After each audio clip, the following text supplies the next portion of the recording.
Operation सिंदूर के नाम पे भारत ने कश्मीर में एयर स्ट्राइक कर दी है। रियूटर्स के रिपोर्ट के मुताबिक ये एयर स्ट्राइक 9 साइट्स पे कश्मीर के इलाके में हुई। बहावलपुर के ईस्ट में सुबहान मस्जिद को टारगेट किया।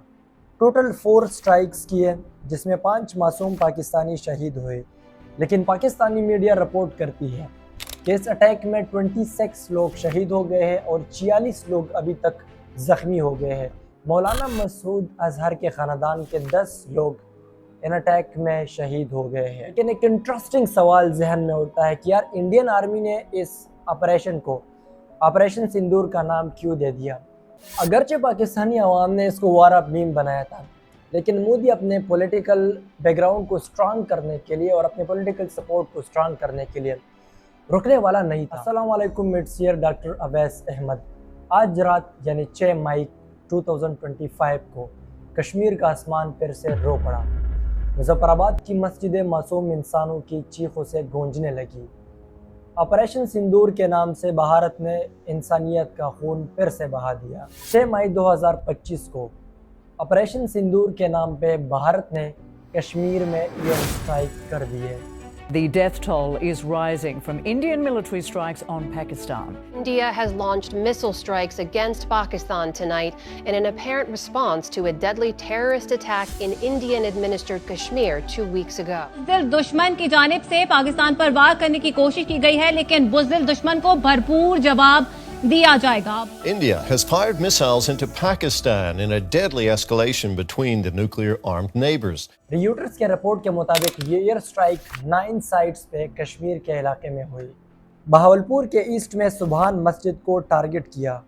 टोटल 4 स्ट्राइक्स किए जिसमें 5 मासूम पाकिस्तानी शहीद हुए, जिसमें 3 साल की एक बच्ची भी शामिल थी। DGISPR ने कहा मुजफ्फराबाद के बिलाल मस्जिद पे भी अटैक किया।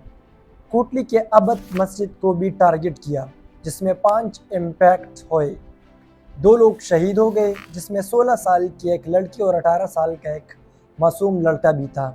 इसके अलावा मुरीद की के उमल कारा मस्जिद को भी शहीद किया और 2 लोग अभी तक रिपोर्ट्स के मुताबिक वो गायब है, यानी वो मिसिंग पर्सन है। इस अटैक के फ़ौरन बाद इंडियन मीडिया रिपोर्ट करती है कि इस अटैक में 10 लोग शहीद हो गए हैं और 32 लोग ज़ख्मी हो गए हैं। लेकिन पाकिस्तानी मीडिया रिपोर्ट करती है कि इस अटैक में 26 लोग शहीद हो गए हैं और 46 लोग अभी तक ज़ख्मी हो गए हैं, जिसमें से मेजॉरिटी लोग सिविलियन हैं। एग्जैक्टली ये अटैक सिविलियन के एरियाज़ पे हुआ था, लेकिन इंडियन आर्मी और इंडियन मीडिया बिल्कुल इसके कंट्रास्ट बोलते हैं। वो कहते हैं कि हमने ये अटैक सिर्फ़ और सिर्फ पहलगाम अटैक के बदले में किया है। हमने सिर्फ एक काउंटर अटैक किया है पहलगाम अटैक के बदले में। वो कहते हैं कि हमने सिर्फ और सिर्फ दहशतगर्दों के कैंपों पे और टेररिस्ट इंफ्रास्ट्रक्चर पे अटैक किया है, हमने सिविलियन पे अटैक नहीं किया है। इंडियन आर्मी के मुताबिक इस अटैक में उन्होंने precision strike weapon system use किया है।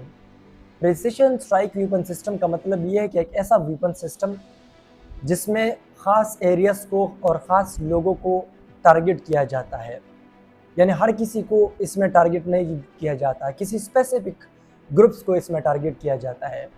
इंडियन आर्मी और इंडियन ऑफिशियल्स कहते हैं कि हमने तो ये अटैक सिर्फ और सिर्फ लश्कर तैयबा के मिलिटेंट ग्रुप्स के इंफ्रास्ट्रक्चर पे किया था, और जिसने पुलवामा अटैक किया था यानी जैश-ए-मोहम्मद ग्रुप के इंफ्रास्ट्रक्चर पे हमने ये अटैक किया था। लेकिन पाकिस्तान के डिफेंस मिनिस्टर ख्वाजा सिफ ने जी न्यूज़ को कहा कि इंडिया का ये कहना कि ये अटैक हमने सिविलियन पे नहीं किया, ये टोटली झूठ है, क्योंकि उन्होंने टोटली ये अटैक सिविलियन पे किया था। टेररिस्ट के कैंप पे उन्होंने अटैक नहीं किया है। जैश-ए-मोहम्मद के लीडर मौलाना मसूद अजहर, जिनको पुलवामा अटैक के ज़िम्मेदार ये लोग ठहराते हैं, मौलाना मसूद अजहर के ख़ानदान के 10 लोग इन अटैक में शहीद हो गए हैं। इंडिया मीडिया ने बिना किसी सबूत के और बिना किसी एविडेंस के कहा कि हमारे आर्मी ने यह अटैक सिविलियन के एरिया पे किया था, लेकिन ग्राउंड रिपोर्टर्स और NGOs ने ये कंफर्म कर दिया कि ये अटैक टोटली सिविलियन एरियाज़ पे हुआ है और इनमें जो सारे कैजुअल्टीज़ हो गए हैं वो सारे सिविलियन लोगों के ही थे। इट मीन्स कि ये वार ऑन टेरर नहीं था, ये वार ऑन ह्यूमैनिटी था इंडिया की तरफ से। इस वार ऑन ह्यूमैनिटी का counter response Pakistan military groups ने बहुत अच्छी तरह दे दिया।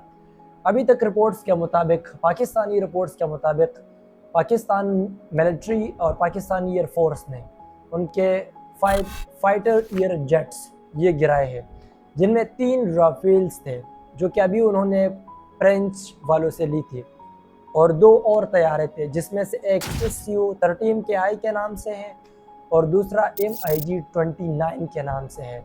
इन सारे फाइटर जेट्स को पाकिस्तानी मिलिट्री ग्रुप्स ने गिराया है। लेकिन एक इंटरेस्टिंग सवाल जहन में उठता है कि यार इंडियन आर्मी ने इस ऑपरेशन को ऑपरेशन सिंदूर का नाम क्यों दे दिया। पहले समझते हैं सिंदूर लफ्ज़ के मानी। ये सिंदूर ये एक हिंदी का लफ्ज़ है, हिंदी ज़ुबान का लफ्ज़ है। सिंदूर आप लोगों ने देखा होगा कि जब इंडियन में 2 लोग शादी करते हैं हिंदू मज़हब में, तो वो अपने माथे के दरमियान एक पाउडर का एक निशान बनाते हैं। वर्मिलियन पाउडर से ये निशान बनाया जाता है और इस निशान को सिंदूर कहते हैं।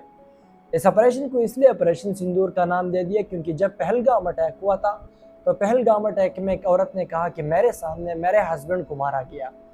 अब उस शादीशुदा कपल्स के साथ हमदर्दी के लिए इस ऑपरेशन को ऑपरेशन सिंदूर का नाम दे दिया गया है। अगरचे पाकिस्तानी अवाम ने इसको वार ऑफ मीम बनाया था, लेकिन मोदी अपने पॉलिटिकल बैकग्राउंड को स्ट्रांग करने के लिए और अपने पॉलिटिकल सपोर्ट को स्ट्रांग करने के लिए रुकने वाला नहीं था। उन्होंने ओपनली फ्री हैंड दिया था आर्मी को कि पहलगाम अटैक का बदला आप लोगों ने लाजमी देना है। अगरचे पहलगाम अटैक पाकिस्तान ने डिनाई किया था, अगरचे ये पहलगाम अटैक इंडिया का एक ब्लेम गेम था, लेकिन मोदी अपने पॉलिटिकल बैकग्राउंड को स्ट्रांग करने के लिए और लोगों को मैनिपुलेट करने के लिए आर्मी को फ्री हैंड देता है। जो मोदी के अपने लोग हैं वो बाज नहीं आ रहे थे। कुमार रावी एक दिल्ली लायर है, उसने कहा पाकिस्तान तो हमारी सब्र का इम्तिहान ले रहा था। ये तो बहुत अच्छी बात है कि इंडिया बदला ले रहे पाकिस्तान से। मोदी का एक फाइनेंस मिनिस्टर है जीजास पटेल, मोदी का स्पेशल पर्सन है, वो कहते हैं कि ये तो बहुत मुनासिब और मजबूत रिस्पांस था इंडियन आर्मी की तरफ से जिन्होंने पाकिस्तान को शो कर दिया। एब्सोल्युटली ये मोदी गवर्नमेंट की तरफ से एक पॉलिटिकल गेम है। इनफैक्ट हिस्ट्री हमेशा यहाँ पे ख़ुद को रिपीट करती है। अगेन हिस्ट्री ने रिपीटिशन यहाँ पे शो कर दिया इस स्टेप पे। जैसे कि पुलवामा के बाद इलेक्शन के टाइम पे बालाकोट एयर स्ट्राइक हुआ था, सेम अभी इलेक्शन से पहले इंडिया वालों ने कश्मीर के मुजफ्फराबाद और कई और रीजन्स में एयर स्ट्राइक कर दिए।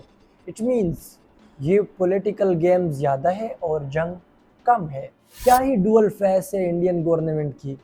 एक तरफ मोदी खुद को एक डेमोक्रेटिक लीडर के तौर पर दिखाने की कोशिश कर रहे हैं पूरी दुनिया में, और एक सेकुलर स्टेट के तौर पर पूरी दुनिया को खुद को दिखाने की कोशिश कर रहे हैं। लेकिन दूसरी तरफ कश्मीर में 7 लाख अपने सोल्जर्स लगाए हैं, गाज़ा स्टाइल क्रैकडाउन, और अभी संदूर जैसा एक बुज़दिलाना अटैक इंडियन आर्मी की तरफ से और इंडियन मोदी गवर्नमेंट की तरफ से। क्या इसको कहते हैं डेमोक्रेसी? लेकिन इस अटैक में हम सिर्फ इंडिया वालों को कसूरवार नहीं ठहराएंगे। वो कहते हैं कि आग अपने ही घर से लगती है, ये कसूर पाकिस्तान का भी है, क्योंकि इंडिया वाले बार बार कह रहे थे कि हम अटैक करेंगे। पाकिस्तानी इंटेलिजेंस ने क्यों इस अटैक को पहले से डिटेक्ट नहीं किया? इट मीन्स ये पाकिस्तान का सिर्फ और सिर्फ इंटेलिजेंस फेलियर नहीं था, बल्कि साथ में सिक्योरिटी फेलियर भी था जो कि सिविलियंस को नहीं दिया गया। पाकिस्तान में अगर देखा जाए तो हर किसी को, हर एलीट क्लास के बंदे को स्पेशल प्रोटोकॉल और स्पेशल सिक्योरिटी दी जाती है, लेकिन कामन अवाम को सिक्योरिटी नहीं दी जाती। इट मीन्स कि पाकिस्तान को इस चीज़ पे एक्ट करना चाहिए, पाकिस्तानी अवाम को इस चीज़ पे सवाल उठाना चाहिए कि इसमें सिर्फ इंडिया का कसूर नहीं है, बल्कि where is Pakistani security, why they are not securing common civilian people, why they are just securing elite class people. आखिर में एक पैगाम इंडिया को देना चाहते हैं कि ये हमारे मुसलमानों के हौसले तुम्हारे राफेल्स की तरह नहीं है कि जो गिर जाए। हमारे मुसलमानों के हौसले बुलंद होते हैं और मुसलमान कौम ना वो जंग से डरता नहीं है।